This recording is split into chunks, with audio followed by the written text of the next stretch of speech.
Hey little wolves, so I finally watched The Joker yesterday. It was a spur of the moment thing, we didn't plan it, but I am so happy I went to watch it. So I thought I would do a review video. This is not going to be a very structured video. In fact, I didn't bring a notepad into the cinema with me to write down every little thing I loved. So this is based on memory and it's not in order. I'm really sorry about that, but let's start with the opening.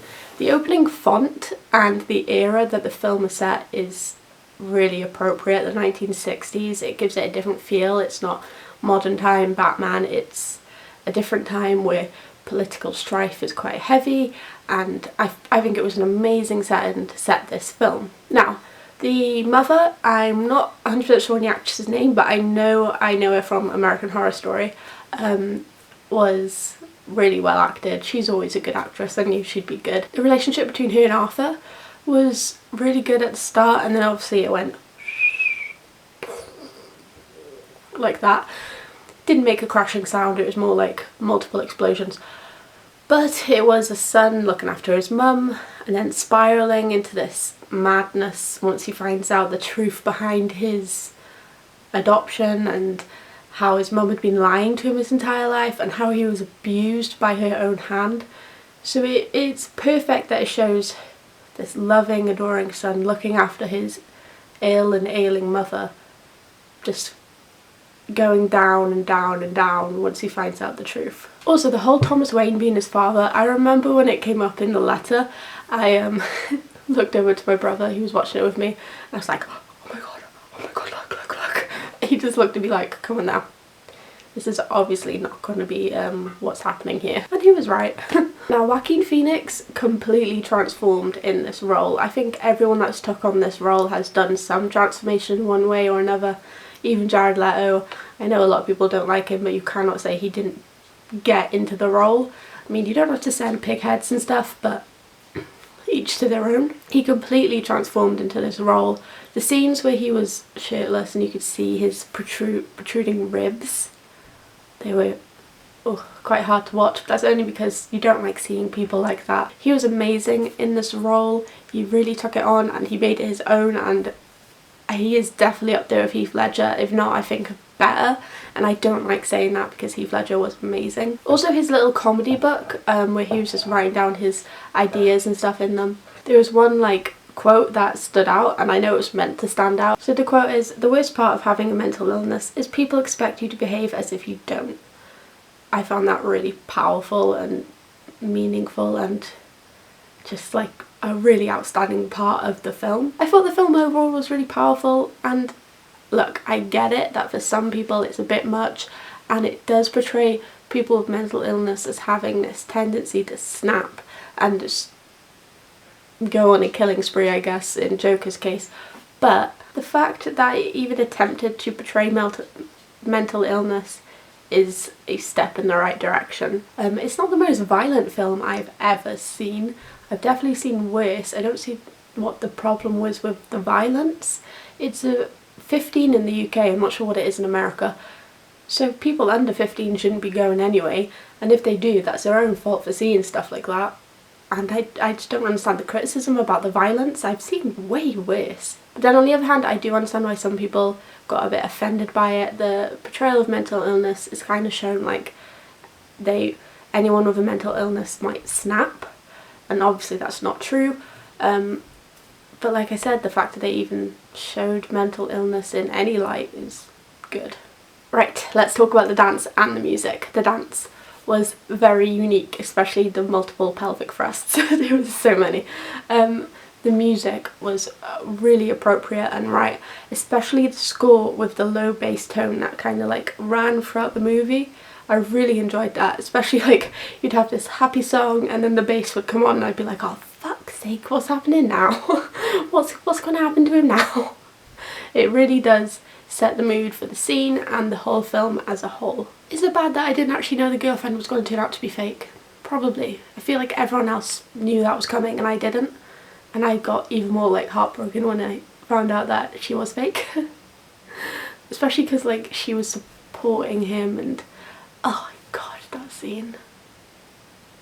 Ooh. Thomas Wayne was used throughout the film, but he wasn't the main character, which I'm happy about. Same for Bruce Wayne. Like, we don't need Batman in every single Batman villain film or whatever. So I'm glad that he was only used a little bit. The scene of Bruce was really creepy and also kind of made my brother laugh a little bit, so I had to hold in chuckles. It made him laugh because it's always like a point in the comics where it's like, oh, Joker's always trying to get Batman to smile, and even as a kid it didn't work. Of course they're going to include the Thomas and Martha killings. I mean, it's an iconic moment, they can't not include it, and the pearls ripping and stuff like that. I'm just glad that they didn't turn around and have it be Joker be the one to kill his parents. I wouldn't have liked that. Also, when he's in the police car, is that meant to be like a little reference to Heath Ledger? Because there was that scene in Dark Knight where he's hanging out with the police car. I think that's a reference. I'm sure there's loads of them in the film, but it was my first viewing, I didn't pick all of them up. If there is any more, let me know down below. Robert De Niro. He was used right. He wasn't in it too much, but he was in it enough to be a catalyst towards Arthur's descent. I mean, this is Arthur's idol and he's making fun of him. Of course that's gonna anger and confuse and just push him further into the darkness. So I'm glad he was used like that and he wasn't just always there, and I'm glad it kind of showed that he wasn't actually a dick, because that's what talk show hosts do. They make fun of guests. He was just doing his job, but to Arthur that is his idol mocking him. I thought it was an amazing film, and Joaquin Phoenix did an amazing job, and I hope there's a sequel because that was just so good.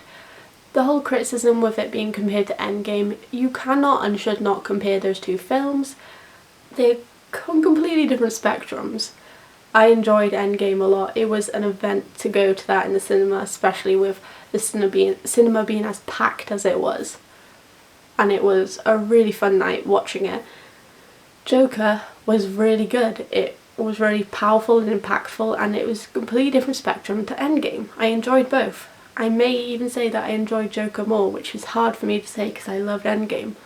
But you cannot compare the two. They shouldn't be compared, and you should just enjoy them for the films that they are. You shouldn't criticise people because there's no need in it. There was one point in the cinema where a man got up, and we were only 2 minutes into the film, and I think it was when he was just talking to his therapist. The man got up and I looked over and I went, like, I know people are meant to be walking out in America, but like, we're 2 minutes in, nothing's actually happened. But to be fair, he walked up to find a better seat, but that really like scared me for a second. I was like, oh my god, what's happening? I was like, why is he getting up to leave? This isn't even that bad. There were also gasping people and people talking when it was on, which is just really rude and it annoys the fudge out of me. I mean, you've got this cinema etiquette, isn't there? Just be quiet, turn your phones off, enjoy the film. You can talk about it as much as you like afterwards. I mean, I'm not going to say I've never talked in the cinema, but I don't constantly talk throughout it. If there is a scene that I think, whoa, I can't believe that, I'll turn to whoever's next to me and I go, whoa, I can't believe that. But I won't have a full-on conversation that lasts 10 minutes with them about that scene until afterwards. There was a man a couple of seats in front of us, and to be fair, I could only hear him whispering, but I felt bad for people next to him. It was his hands. It like, he can't talk about his hands. He was like that, like, oh yeah, oh my god, oh wow, and oh my god, that's all I could see was his hands moving about. And people behind us kept gasping at everything. They kept gasping when Arthur was washing his mum. Don't know what was gasping full about that. When he kept whacking his head against stuff, all I could hear was like, I'm sure they were having a phone conversation as well, going, Karen, can you just believe what he just did? What a silly goose. Poor love. Like, oh my god. Shush. The only scene that actually made me jump, and this wasn't because it was too violent or too, I don't know, wrong to have on a film, I guess. It was just because it was so loud, and that was the scene at the end where the ambulance crashes into the police car. It's just because it was really loud and I didn't expect it, so I had to go, oh shit, like that. This film, I don't understand the criticisms about it. It was amazing. I think this is like one of my favourite films of the year. Like, oh my god, just enjoy the film. The whole copycat thing, any film can produce copycats. I mean, it came out a couple of years ago. We had people running around in clown costumes, kidnapping, scaring, and probably murdering people. Any film can produce a copycat. It doesn't have to be a film that's actually got violence in it. It just blows my mind that people blow stuff like this out of proportion. Just sit down, enjoy the film. It's not the film making the people do this, it is the people watching it that make a choice to do that. Anyway, if I was to score this film out of 10, I would 100% give it a 9.5. It was amazing, and I'm really glad I went and watched it and didn't wait for it to be on DVD and get spoiled, and every time I go on Facebook there'd be spoilers. I managed to not look at any, but oh my god, it was a hard time. Anyway, I hope you liked this review. If you did, give it a thumbs up. If you didn't, give it a thumbs down. It is your opinion. Let me know what you thought of this video and of the movie. Did you enjoy it? Do you hope there's a sequel? Do you hope there's not a sequel? Did you not enjoy it? Let me know. Subscribe to my channel because I make videos like this every single week, and I would really appreciate it if you would. Click that bell if you want to be notified when I upload. I have a Twitter, Tumblr and Instagram that you can follow, and I will see you next time. Bye little wolves. Bye.